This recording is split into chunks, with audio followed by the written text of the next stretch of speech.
La la la la la la, la la la la la la, la la la la la. Ah, I love it all. Every stick, every brick, all of it's mine. Ah, deep and share. Oh my God. Oh.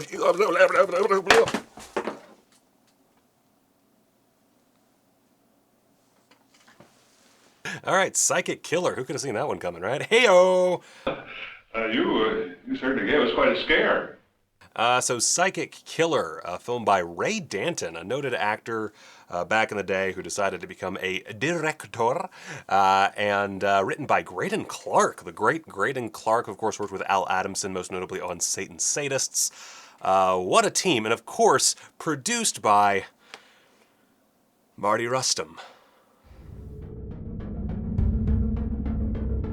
Okay, so Vinegar Syndrome. One of the reasons, I bring this up so much, but one of the reasons I love Vinegar Syndrome is I watch movies that they send me, that I buy from them, and they then send through the mail as per, the way that business works. But I watch these movies from Vinegar Syndrome, and every so often, and by every so often I mean a lot of times, I wind up just enthralled by movies that I would have never thought to have watched. Psychic Killer to me, based on the year, based on the stills I saw before I purchased it, based on just about everything, looked like another dry kind of lukewarm effort. Something that you would probably expect to see on 70s television. Maybe a failed pilot or something. That kind of feel of a movie. Something kind of meh in the long run, something that has a great title, but in the end just kind of comes up pretty weak. And that's what I thought I was going to get. I thought I was going to get something, kind of weak sauce by comparison to a lot of other movies from them, but I decided, screw it, I'm going to watch this thing the other night. I pop it in, and very quickly, it brought me back in. I really don't know how a thing like this ever could have happened, but after all, it's not the first time an innocent man has been unjustly accused. Arnold Masters is a mild-mannered man who obsesses over his mother but finds himself implicated in a murder he didn't commit and is sent to an asylum. While incarcerated, a fellow patient teaches him the techniques of astral projection, also known as the Kirlian effect, which is the ability to use his mind to control objects at will. When the real killer is found and Arnold is released, only to find that during his time in the asylum his mother has died, he vows vengeance against those responsible for setting him up and begins to use his powers to exact a bloody revenge. Tale as old as time, baby! Now, other than that, there's also this whole cop plot line. There's basically, the actual plot of this film is pretty standard. Psychic killer's on the loose. He's using telekinesis, astral projection bullshit to kill a bunch of people. And there's a cop who needs to go after him and stop him. Of course, the cop has a hunch, and no one else is going to listen. So the cop has to, be a bit of a rogue cop, and it ends as you might expect. Although I will say the final moments are shockingly dark. There is a shockingly dark ending to this that I really enjoyed. And between what I already mentioned and that shocking ending, we get a whole bunch of fun telekinesis-based murders, and I gotta say, it's a fucking great time.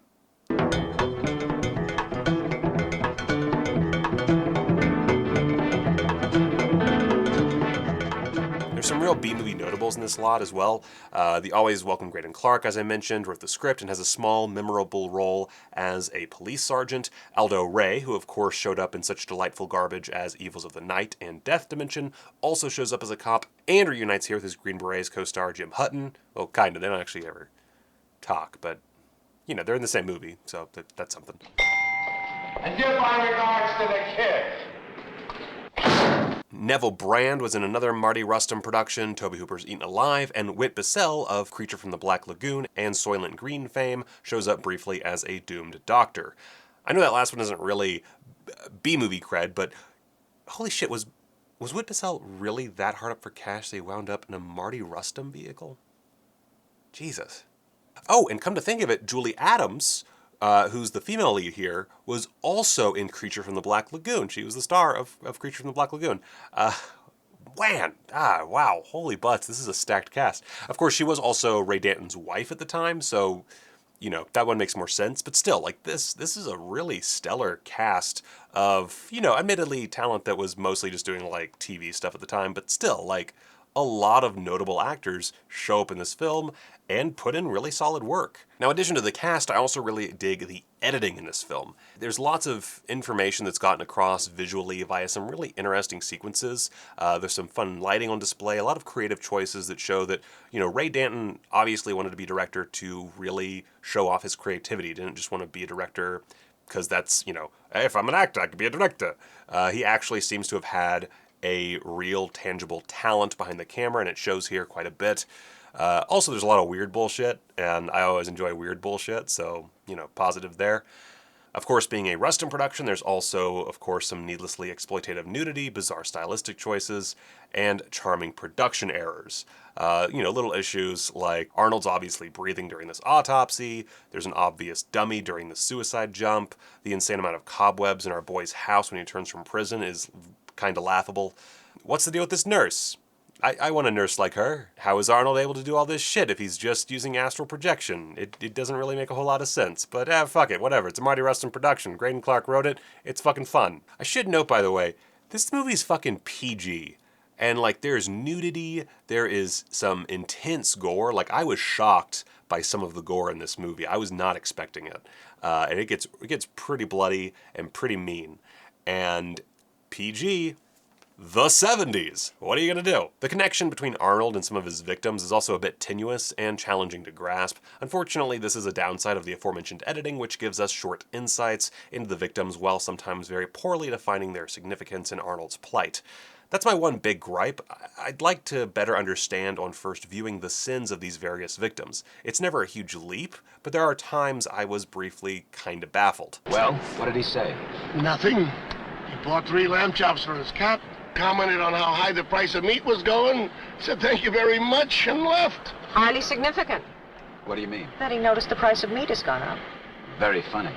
I also love the police lieutenant played by Paul Burke, who is perhaps best known for his TV appearances, notably a starring role in Naked City. Meanwhile, his most cult connection is probably a role in Valley of the Dolls. Anyway, he's that straight man cop type who, as I mentioned, he's got a hunch. He's gonna get his man, and cool. You know what? I am a-okay with that archetype, and it is played very well here. He's got a lot of energy. I love that he just kind of ambles in to his romantic relationship. Just no ifs, ands, or buts about it. It's just really fun. Like everything else in this film, it's a very fun character. Jim Hutton, he's got a great look for this movie. I wouldn't say he did a lot for me, but he does have a certain kind of oddball sensibility to him that works really well. Like, he does come off as creepy, but more in like this guy might be a rapist kind of way, which, you know, I guess works for the character okay. I can't say he did a whole lot for me, but he also spends a lot of the movie just kind of basically being invisible, so whatever. He is really good in the opening sequence. The whole sequence in the prison that starts things off did a lot for me. I think that really set up the rest of the film really well, and it adds another layer that gives kind of a narrative texture to it that is very helpful. Of course, telekinetic mayhem was fairly common in 70s cinema, so Psychic Killer isn't exactly a hugely original concept. Although if memory serves, a lot of the big psychic phenomena flicks came out later in the decade, so this might have actually been more of a trailblazer than I'm letting on. I also did no research into this and did not check all the years, so just going off of memory, maybe it was more of an original concept at the time, but at the same time, I feel like there's a lot of... It doesn't matter. Psychic things were big. That's the point. Psychic shit. On a story level, it's pretty basic proto-slasher shenanigans, complete with the requisite cop with a hunch trying to catch our boy in the act. I can't stop mentioning the cop with a hunch. I love cops with hunches. Why do they have hunches? I don't know. It's a fun time. If you enjoy low-budget 70s horror thrillers like The Severed Arm, for example, but maybe with a tad more humor, this might be for you. Just know that it is on that dry, borderline made-for-TV side of 70s cinema, despite the wild editing, rockin' murders, and one of the more cold-blooded finales that I've seen.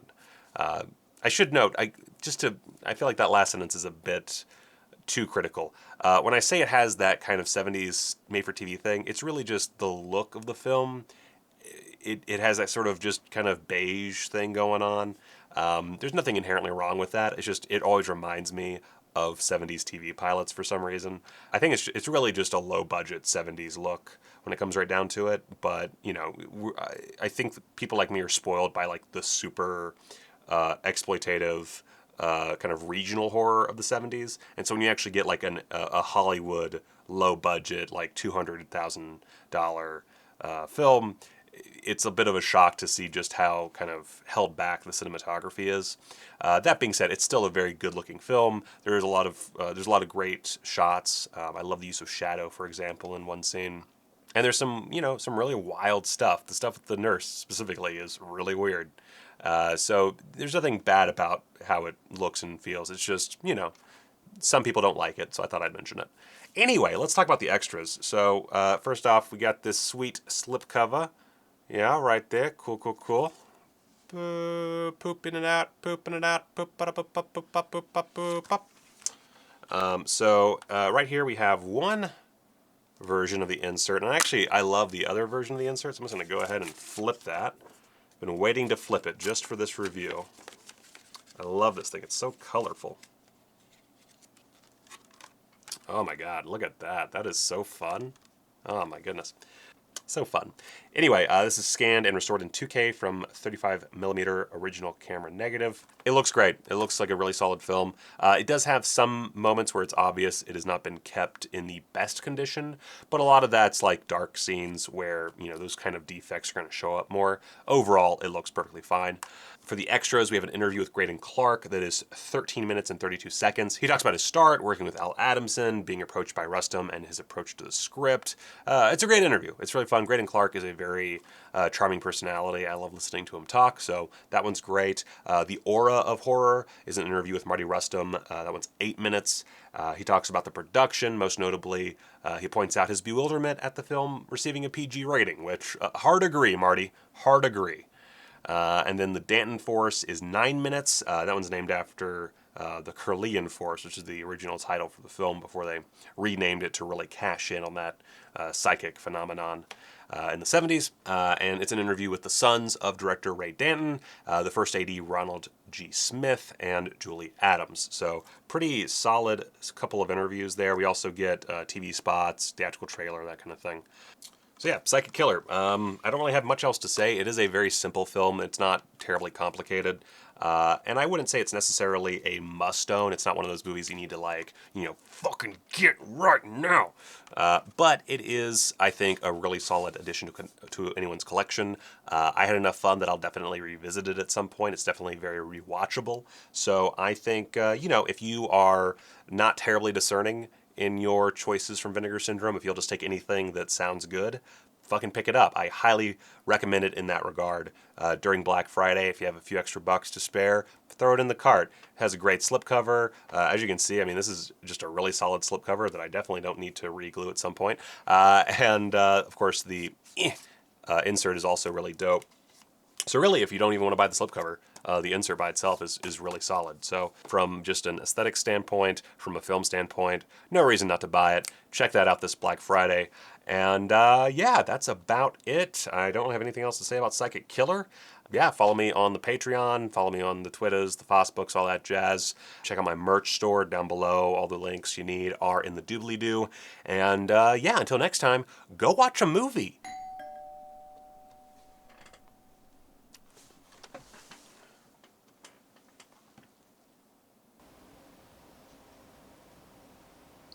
Oh no.